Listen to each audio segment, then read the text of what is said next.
अस्सलाम वालेकुम वरहमतुल्लाहि वबरकातुहू। बिस्मिल्लाहिर्रहमानिर्रहीम। हमारे बच्चे और मैं हूँ डॉक्टर कमल कैसर। इस सफ़र में अब हम सीख रहे हैं कि जो कॉन्फ्लिक्ट्स होते हैं, जो बच्चों के साथ भी हो जाते हैं, वालिदैन के आपस में भी हो रहे हैं और इसके साथ साथ फैमिली मेम्बर्स के साथ, इनको ठीक करना कितना ज़्यादा ज़रूरी है। और अगर हम इन पर तवज्जो नहीं देंगे तो आप सोचें हमारी ज़िंदगी के मसाइल कम नहीं होंगे, बढ़ते चले जाएंगे। तो वालिदैन को असर्टिव होना पड़ेगा, यानी आप ऐसे तरीके से अपने कॉन्फ्लिक्ट्स को मैनेज करने की तरफ आएँ, अपने लड़ाई झगड़े जो भी मसले मसाइल हैं कि वो मामलात सिमट जाएं, बिखरें ना। अगर हम कुछ असूलों को समझ लेंगे तो हमारी ज़िंदगी में ये जो कॉन्फ्लिक्ट्स हैं ये हमें बेहतरी की तरफ लेकर चले जाएंगे। सूरह यासीन की आयत नंबर 77 में अल्लाह सुब्हानहू तआला फरमाते हैं, अलम यरल इंसानु अन्ना खलकनाहु मिन नुतफ़ा, क्या इंसान ने नहीं देखा कि उसको एक नुतफ़े से पैदा किया गया है, फ़ाइज़ा हुआ ख़सीम मुबीन, लेकिन वो आगे चल के क्या हो जाता है, बहुत सख्त किस्म का झगड़ालू, खुल्लम खुल्ला झगड़े करना शुरू कर देता है। तो झगड़ों के बारे में हमें क्या कॉन्सेप्ट्स हमारे क्लियर होने चाहिए। एक तो ये कि हम किसी भी इन्वायरमेंट में होंगे वहाँ पे कुछ ना कुछ कॉन्फ्लिक्ट होगा, जैसे शौहर बीवी के दरमियान, वालिदैन और बच्चों के दरमियान, इसी तरह जिस ख़ानदान में हम रह रहे हैं उनके साथ, तो ये नेचुरल होता है। लेकिन उन कॉन्फ्लिक्ट्स के ज़रिए हम अपने आप को डेवलप कर सकते हैं या वहीं से हम अपने आप को डिस्ट्रॉय कर सकते हैं, ये फ़ैसला अब हमने करना होता है। जो लोग असर्टिव होते हैं, जिनको मामलात को सही तरह से निभाना आता है, उनकी ज़िंदगी में बहुत कम ऐसे मामलात आते हैं जिनमें कोई झगड़ा खड़ा होता है। और जितने ज़्यादा झगड़े हैं घर में, उसका मतलब है कि आपके ताल्लुकात अच्छे नहीं हैं। ये बहुत बड़ी निशानी होती है इस चीज़ की। कभी कभार ख़ानदानों में ऐसी बात हो रही होती है कि नहीं हम झगड़ा नहीं कर रहे, सिर्फ बहस कर रहे हैं, लेकिन उस बहस में हम किसी का लिहाज नहीं कर रहे और मामलात में जो है तलखी आती जा रही है, लोग स्टबन हो रहे हैं। तो ये बात भी जो होती है वो दुरुस्त नहीं होती, इसके ऊपर भी ख़ास नज़र रखनी चाहिए। और जितना मामला हमारा बिगड़ता है, अगर हमारे कम्युनिकेशन स्किल्स अच्छे होते हैं, हम तमीज़ के दायरे में एक दूसरे से बातचीत करते हैं, तो आप देखें कि वही चीज़ हमारी बेहतरी की तरफ चली जाती है। इसी तरह एक और बात भी याद रखें कि किसी की लड़ाई झगड़े या मसले के लिए दो लोगों की ज़रूरत होती है ना, यानी जैसे ताली एक हाथ से बजती नहीं है, एक हाथ उठता है, दूसरा हाथ उठेगा तो ताली बजेगी। इसी तरह जब भी हमारी ज़िंदगी में कोई भी लड़ाई झगड़ा होता है, कहीं कोई मसला होता है, तो उसमें हमें समझ आ जानी चाहिए कि ठीक है, हो सकता है किसी दूसरे शख्स ने कुछ ऐसा काम किया हो जो दुरुस्त ना हो, लेकिन हम उसके साथी बने, हम उसके करीब आए और इसी तरह से आए कि हमारा भी मूड ख़राब है, हमारी भी तबीयत अच्छी नहीं है, तो वो झगड़ा जो है वो बढ़ना शुरू हो गया। और कभी कभी ऐसे भी हो जाता है कि आप किसी से नॉर्मल सी बात कर रहे हैं और आपको समझ ही नहीं आती कि कब वो झगड़ा बन गया। सो जो कॉन्फ्लिक्ट्स होते हैं उसमें बेसिकली ये है कि जो मेरी सोच है और आपकी सोच है उसमें फ़र्क है,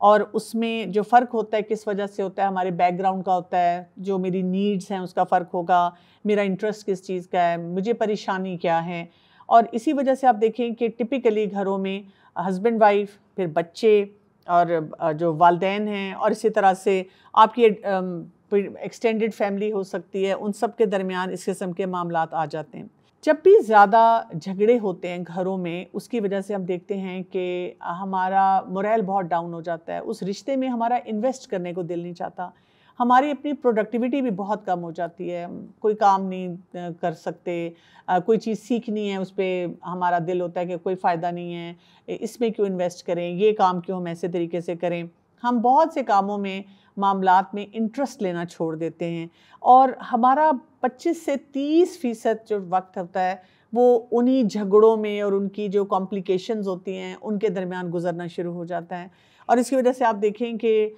उन रिश्तों को जिनको हमें जोड़ना चाहिए हम जोड़ ही नहीं पाते और हम फिर परेशान ही रहते हैं। बहुत इंटरेस्टिंग बात आपको बताऊंगी कि जब हम ये लड़ाई झगड़े और कॉन्फ्लिक्ट्स इनकी बात करेंगे तो ये हमारे अंदर भी होते हैं और हमारे बाहर भी होते हैं। जैसे अंदर क्या होगा कि आपकी अना आपके रास्ते में रुकावट है और आपको वो बढ़ने ही नहीं दे रही और आपकी जंग उसी के साथ चल रही है। आपकी अना कहती है तुम क्यों करोगी, तुम क्यों किसी की बात सुनो। टीनेज बच्चे भी ऐसे ही करते हैं। कई दफ़ा हस्बैंड और वाइफ का जो झगड़ा होता है तो मियाँ बीवी भी आपस में अना के उस चक्कर में आ जाते हैं। कभी कभी सास बहू का झगड़ा जो होता है उसमें भी अना बीच में आ जाती है। फिर इसी तरह से अंदर से हम कुछ ऐसा तंग हुए हुए होते हैं, कई दफ़ा कोई हमारा बैकग्राउंड होता है उसकी वजह से हम बाहर भी किसी के साथ तंगी का मामला कर लेते हैं। ज़ाहिर है ये भी हमारे लिए एक मुश्किल सूरत हाल बन जाती है। या ये कि किसी के साथ हर वक्त हम, क्योंकि डेली इतनी हमारी इंटरेक्शंस हो रही हैं, इतनी मुलाकातें हो रही हैं, इतने मामलात हो रहे हैं कि जिसकी वजह से अब हमसे बर्दाश्त नहीं हो रही होती कोई बातें। और इसी तरह से जब हम बहुत से मामलात को देखते हैं तो हमें अपनी पर्सनालिटी को भी देखना होता है, हमें ये भी देखना होता है कि मेरी तरफ से कितना हिस्सा आ रहा है इस पूरे चैलेंज में, और जितना हम उसको समझते हैं उतनी अच्छी तरह फिर हम अपने हिस्से को ठीक करने की तरफ आते हैं। सूरह निसा की जो पहली आयत शुरू होती है, इसमें आप देखें कि अल्लाह सुब्हानहू तआला ने हमें बड़ी स्ट्रिक्ट अकाउंटेबिलिटी के बारे में बताया है। वत्तकुल्लाह लज़ी तसाअलून बिही वल अरहाम, यानी हमें बताया गया कि तुमसे सवाल किया जाएगा, ये जो रहम के रिश्ते हैं, सिला रहमी की जो बात हो रही है, इसके बारे में पूछा जाएगा कि तुम्हारी अकाउंटेबिलिटी कहाँ तक थी, तुमने कितना इसके ऊपर फोकस किया। तो बात ही याद रखें कि असल जो ये कॉन्फ्लिक्ट्स होते हैं, झगड़े होते हैं, ये 10% होते हैं, लेकिन 90% जो है ना, वो हमारा जो रवैया होता है, जिस तरह हम उनको हैंडल करते हैं, उसमें बहुत सी ख़राबी आ जाती है। इसी तरह रसूलुल्लाह सल्लल्लाहु अलैहि वसल्लम ने एक हदीस में वाज़ेह तौर पे बयान फरमाया है कि अल्लाह ताला के नज़दीक सबसे ज़्यादा नापसंद वो शख्स है जो कि झगड़ालू होता है। तो हमें अपने आप को इस चीज़ से रोकना है। हमें सिर्फ ये देखना है कि अगर हमारी ज़िंदगी में कोई कॉन्फ्लिक्ट है, किसी के साथ कोई बातचीत चल रही है, ये एक अपॉर्चुनिटी है और ये मौका है कि हम इसमें कोई बेहतर तरीके से सिचुएशन को डील कर लें ताकि मामलात बेहतरी की तरफ चले जाएं। ये एक मौका मुझे मिल रहा है कि मैं अपनी कम्युनिकेशन स्किल्स को बेहतर बना लूँ, दूसरे की बात इज़्ज़त और एहतराम के साथ सुनूँ, और ये भी देखूँ कि अच्छा मेरा क्या इंटरेस्ट है, मेरी क्या ज़रूरत है, मेरे पास क्या बैकग्राउंड और पैकेज है, और दूसरा इंसान जो है वो इस पूरी बात को किस नज़र से देख रहा है और वो क्या करना चाहता है। तो असल बात यह है कि हमने तमाम मसाइल को हल करने की तरफ जाना है। और आप वो वाला वाक़या याद रखें जिसमें एक शख्स ने आके जब रसूलुल्लाह सल्लल्लाहु अलैहि वसल्लम को बताया था कि मैं हर तरह से हद्दुल वसा कोशिश के साथ अपने मामलात को दुरुस्त करने की कोशिश कर रहा हूँ अपने रिश्तेदारों के साथ, लेकिन जहाँ जहाँ मैं उनको जोड़ता हूँ, जहाँ जहाँ मैं उनके साथ पोलाइट होता हूँ, जहाँ जहाँ मैं मामला फहमी ठीक करने की कोशिश करता हूँ, वो मेरे साथ उस तरह से बातचीत नहीं करते बल्कि मामलात को ख़राबी की तरफ ले जाते हैं। और हमारे प्यारे नबी सल्लल्लाहु अलैहि वसल्लम ने इसके जवाब में यही कहा था कि अगर जो तुम कह रहे हो वो वैसे ही है तो वो अपने लिए मुश्किलात आखिरत की पैदा कर रहे हैं। तो हमें जब ये बात पता चलती है तो इससे हमें अंदाज़ा होता है कि हमने अपने रिश्तों को निभाने के लिए अपने एंड से तमाम मामलात को दुरुस्ती की तरफ लेकर जाना है और कोशिश ये करनी है कि हम चीज़ों को ठीक करने वाले हों। अब ये कैसे होगा? इसके लिए ना कोई एक फार्मूला नहीं होता, हर सिचुएशन फ़र्क होती है, हर इंसान फ़र्क होता है, हर मामला डिफरेंट होता है।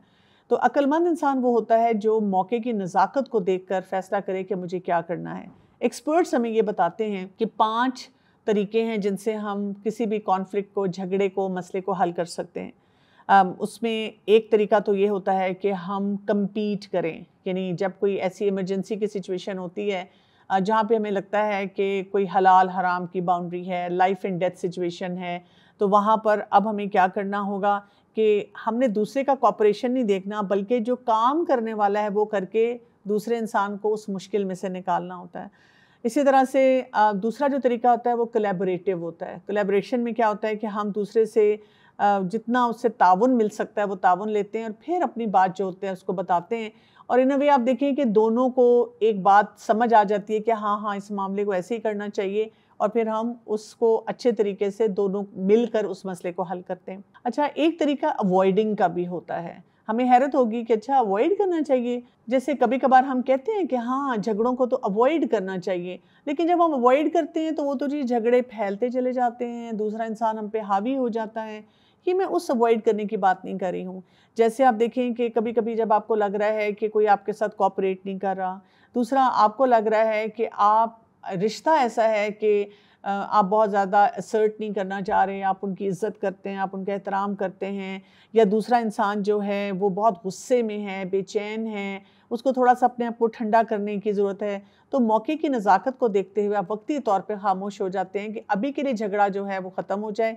फिर बाद में इसका कोई बेहतर हल निकाल कर इस मामले को हम सॉल्व करेंगे। फिर एक और तरीका जो होता है वो अकोमोडेटिंग होता है। ये भी बेहतरीन तरीका है जिसमें हम ऐसे इंसान के साथ कोऑपरेट करते हैं जो कि हमारे साथ किसी तरह से भी कोऑपरेट करने के लिए तैयार नहीं होता। और हम ये कहते हैं कि थोड़ा सा अगर हम कॉम्प्रोमाइज़ कर लेंगे, थोड़ा सा हम झुक जाएंगे, तो इससे मामलात में बेहतरी आ जाती है। और आप देखें कि हस्बैंड वाइफ भी अगर कुछ लिस्ट बना लें और देखें कि अच्छा जी ये चैलेंजेस हमारे आपस में कॉन्फ्लिक्ट्स के होते हैं, ये बच्चों के साथ होते हैं, ये बाकी फैमिली के साथ होते हैं, और कहाँ पर किस तरीके को हमने इस्तेमाल करना है। और एक पांचवा तरीका होता है कॉम्प्रोमाइज़ का, यानी कॉम्प्रोमाइज़ को भी हमारी सोसाइटी में, कल्चर्स में ख़ास तौर पे जब हम ख़वातीन के रेफरेंस से बात करते हैं तो बहुत बुरी तरह से देखा जाता है कि शायद जी कॉम्प्रोमाइज़ कर रही है और बहुत दुख सह रही है। नहीं, कुछ मामलात हमारे बेहतरीन हो जाते हैं अगर हम थोड़ा सा किसी के साथ कॉम्प्रोमाइज़ कर लेते हैं। और आप देखें इसी वजह से हमें ये भी पता चलता है कि ऐसे लोगों के लिए जो हक पे होते हुए झगड़ा छोड़ देते हैं, जैसे हमें हदीस में भी पता चलता है कि रसूलुल्लाह सल्लल्लाहु अलैहि वसल्लम ने फरमाया कि अगर कोई शख्स हक पे होते हुए झगड़ा छोड़ दे तो उसको जन्नत के तराफ में जो है वो घर मिलता है। इसी तरह से उसको जन्नत के दरमियान में घर मिलता है अगर वो झूठ ना बोले, और इसी तरह कोई मजाक ना करे, यानी बेहुदा किस्म का झूठ बोल दे और मजाक करे। और इसी तरह उसको सबसे बुलंद मुकाम जो है जन्नत का, उस पे घर मिलता है अगर उसका किरदार अच्छा हो। तो आप देखें कि आपको इन रिटर्न क्या कुछ मिल रहा होता है अगर हम ये चीज़ें देखना शुरू कर दें। सो अब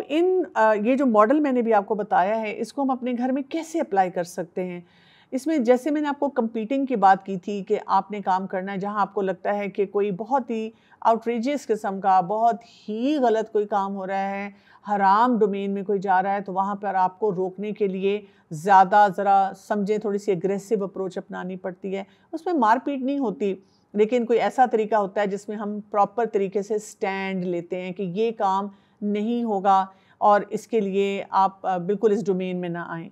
फिर इसी तरह से अवॉइड हम तब करते हैं जब कोई बहुत ज़्यादा नाराज़ होता है, तो हम कहते हैं कि अच्छा भाई अब ये नाराज़गियाँ चल रही हैं इसीलिए हमने ये काम नहीं करना। जब बच्चे आपके बालिग हो जाते हैं तब भी आपके ऊपर ऐसे फेजेज़ आते हैं जब आपको कुछ चीज़ें अवॉइड करनी पड़ती हैं, क्योंकि आपको पता है कि वो बात बात पे चिड़चिड़े हैं, तंग कर रहे हैं, ज़्यादतियाँ कर रहे हैं, तो आप उनको थोड़ा सा ओवरलुक करते हैं, क्योंकि आपको ये अंदाज़ा होना चाहिए कि अभी बलूगत में वो अपने आप को जो मैच्योर कर रहे हैं, अपने आप को सेटल कर रहे हैं। जितना आप उनके साथ उलझेंगे तो आपके साथ क्या हो जाएगा, आप compete करना शुरू करेंगे तो वो मसले आपके बढ़ जाएंगे।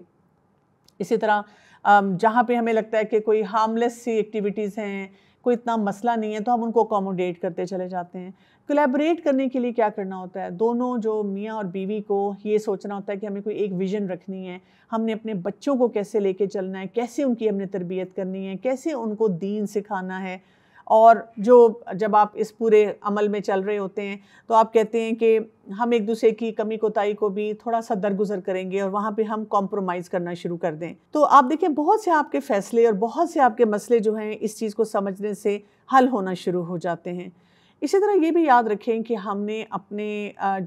ऐसे मसले मसाइल होते हैं अपने बड़ों के साथ, जो हमसे उम्र में बड़े होते हैं, रुतबे में बड़े होते हैं, उनसे हमने कम कैसे करने होते हैं, वहाँ पे खैर ख्वाही होनी चाहिए। हमें अंदाज़ा होना चाहिए कि उनके थिंकिंग पैटर्न ऐसा क्यों है, उनकी ज़िंदगी का इतना बड़ा तजर्बा है और उन्होंने बहुत से मसले मसाइल को हल किया हुआ है और इस वजह से वो अपने तजर्बे की रोशनी में हमें कुछ सिखाना चाह रहे हैं। साथ साथ हमने ये भी सोचना है कि क्या उनको आजकल के चैलेंजेस के बारे में थोड़ा सा अंदाज़ा है, तो अब हमने उनको कहाँ पे इज़्ज़त और एहतराम के साथ, अगर कोई ऐसा मसला है जिसको वो सही टैकल नहीं कर सकते, उनको कैसे समझाना है। इसी तरह अगर हमारा कोई ऐसा कॉन्फ्लिक्ट है जो अपने लेवल के किसी शख्स के साथ हो रहा है, तो वहाँ पर आपने क्या करना होता है कि एक कोऑपरेटिव किस्म की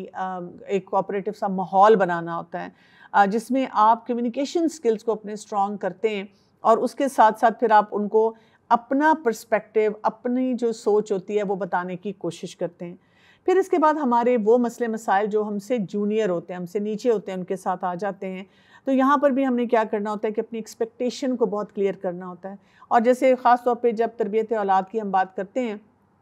तो कभी भी आप अपने बच्चों को ये ना कहें कि कोई फ़ायदा नहीं तुमसे बात करने का, तुम तो हो ही निकम्मे, तुम तो कोई काम सही नहीं कर सकते। नहीं, हम उनको हाई एक्सपेक्टेशन दें कि this is what I expect from you, मेरी तो ख्वाहिश है कि आप ये काम करें। लेकिन ज़ाहिर है उसमें हम अपनी परफेक्शनिज़म पे ना जाएं, हम ये सोचें कि मेरा बच्चा क्या कुछ कर सकता है और किस जगह पे वो अभी मौजूद है। इसी तरह से छोटों की बात को समझने की कोशिश करें और साथ साथ हम ये सोचें कि अगर कोई हमारा आपस में कॉन्फ्लिक्ट आ रहा है, इसका मतलब है कि वो भी इतने मैच्योर नहीं है। तो मेरा मैच्योरिटी लेवल ज़्यादा है, मुझे क्या करना है कि उनको वो चीज़ें इस तरीके से सिखानी हैं कि वो भी मैच्योर हो जाएं और अपने मामलात को सही तरह से समेटना शुरू कर दें। सो बात ये होती है कि